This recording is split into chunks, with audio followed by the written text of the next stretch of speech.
Bonjour, bonsoir à toutes et à tous et bienvenue sur le Capharnaüm pour une vidéo d'exploration d'aventure.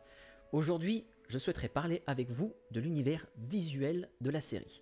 Il faut savoir qu'il y a eu plus d'une inspiration qui nous a permis d'arriver à vraiment une harmonie et à trouver vraiment une cohésion dans ce qu'on souhaitait vous présenter visuellement avec la série. Il faut savoir une chose, c'est que pour moi, les visuels sont extrêmement importants. Elles portent autant l'histoire que les voix qui accompagnent les personnages. Donc c'est pour ça que j'ai pris tout mon temps pour pouvoir trouver vraiment le trait de crayon qui me permettrait de retranscrire ma passion et l'amour que je porte à ce que je crée aujourd'hui. Alors, commençons. Il faut savoir une chose, c'est qu'il y a eu plus d'une œuvre qui ont aidé, qui m'ont guidé à trouver vraiment l'esthétique que je souhaitais choisir pour la série. Quelles sont ces œuvres ? Il y en a quelques-unes auxquelles je pense très régulièrement, qui reviennent tout le temps. La première se nomme Violet Evergarden, et bien évidemment un studio, je pense que tout le monde connaît, même ceux qui ne regardent pas d'animé, c'est les studios Ghibli. Alors on va commencer tout d'abord par Violet Evergarden. Violet Evergarden, pour faire un résumé rapidement de ce qu'est la série, c'est un animé qui est sorti il y a un petit moment de ça quand même, qui a été créé par Kyoto Animation, et qui a commencé au tout début par un light novel. Les studios sont tombés amoureux du light novel et ont décidé de l'adapter. Nous suivons donc les aventures de Violet Evergarden, comme le nom de... comme son nom en fait, voilà. C'est simple, hein, c'est pratique. Violet Evergarden est une poupée. Les poupées, dans le monde qu'ils ont créé, est une personne qui est chargée de retranscrire les émotions des gens à travers des lettres qu'ils enverront voyager à travers le monde. C'est pour moi une série qui m'a énormément touché et marqué, de par l'histoire mélancolique et la poésie qu'il y avait derrière, et surtout, bien évidemment, le plus important, la musique et l'animation. Musique qui est d'ailleurs la musique officielle du trailer. Et oui, une grande partie de mes dessins sont portés par la musique en général. Et lorsque je dessine du par-delà le ciel bleu, je reviens toujours sur les OST de cette série en question. Mais est-ce que ça s'arrête là ? Je pense que vous l'aurez compris, j'adore cet anime. Je vais pas aller me le cacher, et pourtant c'est pas le meilleur animé du monde, hein, soyons honnêtes. Même les créateurs qui sont derrière Violet Evergarden ont dit on n'a pas cherché à créer le meilleur animé de tous les temps. Ils cherchaient pas à créer le meilleur, ils cherchaient juste à créer une histoire qu'ils aimaient et que les gens espéraient pourraient aimer. C'était pas une question d'objectif, c'était pas une question de rentabilité, c'était de la passion, de l'amour. Et ça s'est ressenti. Et c'est peut-être pour ça aussi que la série m'a autant marqué. Mais c'est visuel.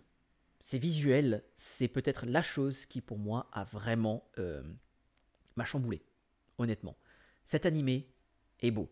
Dire que Violet Evergarden n'est pas beau, ça serait mentir. Se mentir et ce serait me mentir. Il y a quelque chose d'incroyablement beau dans le trait qui est choisi, dans les couleurs, dans les palettes de couleurs qui ont été choisies pour créer l'animation de cette série. Est-ce que je suis capable de dessiner comme les incroyables illustrateurs qui bossent à Kyoto Animation ? Non, non, pas pour un sou, absolument pas. Mais je souhaite pouvoir retranscrire cet amour que eux, ils ont donné à cette série. Donc, si vous voulez faire justice et si vous voulez vraiment pas passer à côté de quelque chose de génial, allez les regarder. Allez regarder Violet Evergarden, allez regarder les films, écoutez les OST. Franchement, vous ne serez pas déçu, croyez-moi.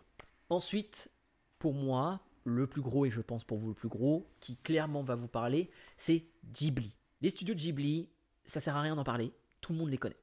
Je vais donc parler des deux films qui, pour moi, ont vraiment eu leur poids sur nos décisions, sur ma décision, plus précisément, du trait de crayon que j'allais prendre et juste de comment, en fait, l'histoire allait se dérouler au final un peu. Parce que je parle beaucoup des visuels, mais il y a eu quand même quelques inspirations en termes d'écriture vis-à-vis de comment est-ce que Ghibli raconte ses histoires. Nausicaa et la vallée du vent et le château ambulant font partie de mes deux œuvres préférées.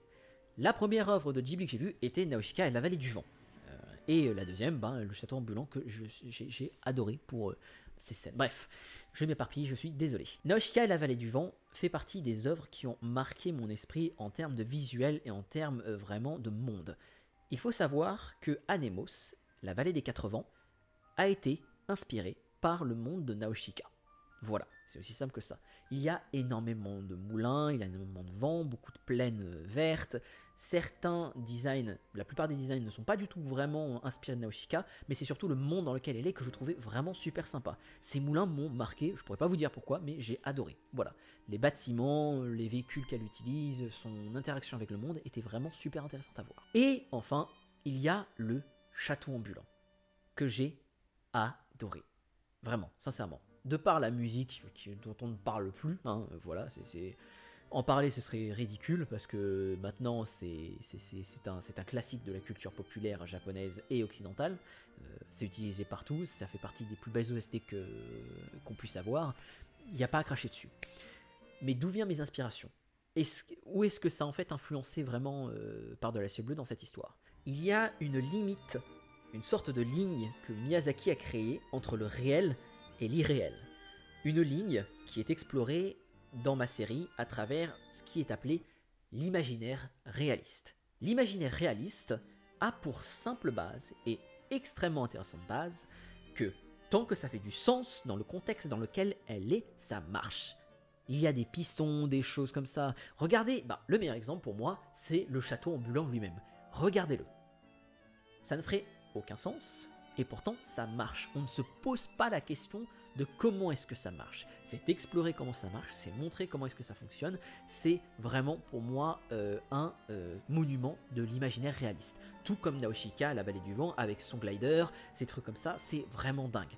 Miyazaki a cette capacité incroyable de réellement, très sincèrement, jouer sur cette ligne-là. Il arrive à garder quelque chose de très réaliste, mais toujours très fantastique. Qui me fait penser, d'ailleurs, très souvent, à des contes pour enfants. Et ça, c'est Par-delà le ciel bleu.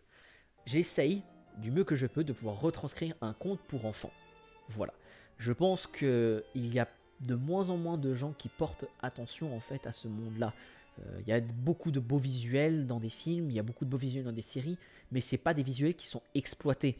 C'est juste un joli shot, voilà, il n'y a pas vraiment grand-chose, c'est là, c'est présenté comme ça, et il n'y a franchement pas grand-chose de plus que ça s'arrête en fait à ça, à un joli décor, avec très peu d'interaction, très peu d'exploration, et ça, c'est ce que je veux éviter.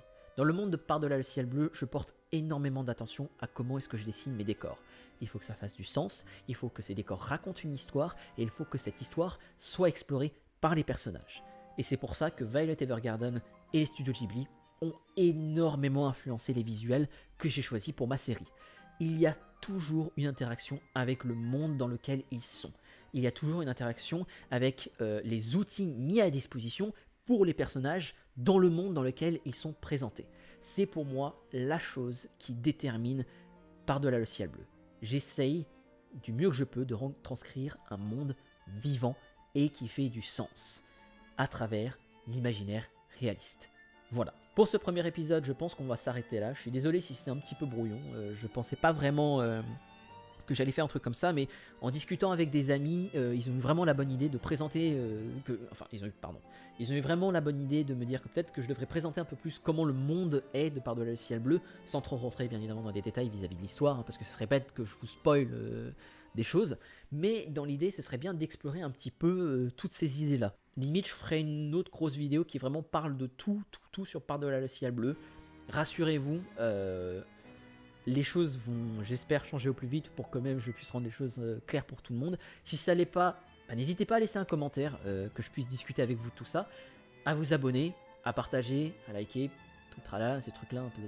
Voilà, et aussi à me suivre sur Instagram pour avoir des choses un peu plus personnelles sur la série. Merci à vous d'avoir supporté ma voix le temps de cette vidéo, et j'espère vous revoir au plus vite pour une prochaine vidéo sur, encore une fois, le monde de Par-delà le ciel bleu, où on essaiera d'explorer un petit peu plus qu'est-ce que le monde de Par-delà le ciel bleu. Merci à toutes et à tous encore, et je vous souhaite une bonne journée, une bonne soirée, et n'oubliez pas de rêver, parce que c'est très bien de rêver.